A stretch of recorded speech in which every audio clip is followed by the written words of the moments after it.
Nous devons aider le continent africain. To live with us, the European dream. Good friend of Taiwan. Europe 1, bonjour.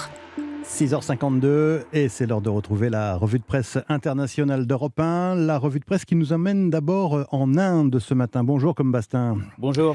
De quoi parle la presse indienne aujourd'hui, Com ? De la publication par Pékin de nouveaux noms donnés à 11 villages au Tibet. Problème, explique The Hindu, ces villages chinois se trouvent selon l'Inde sur son territoire, dans l'état de l'Arunachal Pradesh, dans l'Himalaya. Voilà depuis la guerre de 1962 que Pékin et New Delhi se disputent le tracé de leurs frontières sur le toit du monde. En 2020, des dizaines de soldats y ont trouvé la mort lors d'affrontements, rappelle NDTV. Pas de quoi apparemment faire renoncer la Chine à ses prétentions territoriales. Le ministre des Affaires étrangères indien, cité par le Hindustan Times, a réagi avec force.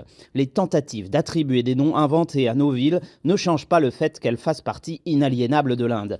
Et il a jugé que la situation militaire entre les deux pays restait très dangereuse. Nous sommes maintenant en Israël avec vous, Ariane Ménage. De quoi parlent les journaux du pays, Ariane ? De nouvelles frappes israéliennes en Syrie. Ce sont les 4e en l'espace d'une semaine, rapporte le Yediot Aharonot. Elles ciblent dans la région de Damas des positions de l'Iran et de son allié le Hezbollah libanais. En reconnaissant des interventions à l'étranger, Benjamin Netanyahou est sorti de sa réserve habituelle.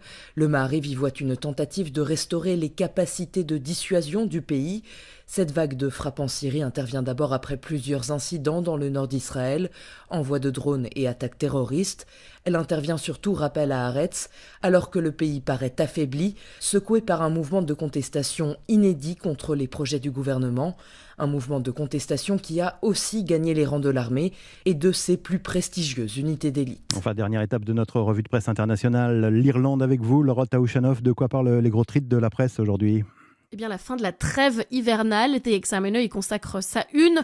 Elle inquiète les Irlandais qui se mettent à manifester et elle divise les responsables politiques. Certains réclament qu'on la prolonge pour éviter que des locataires ne se retrouvent à la rue en pleine crise du logement. L'Irish Times rappelle qu'elle avait été mise en place au mois d'octobre dernier, justement pour répondre à cette pénurie. Alors pour les chefs du Sinn Féin républicain, le principal parti d'opposition, cité par The Independent, le gouvernement a clairement choisi son camp et s'est rangé du côté des riches.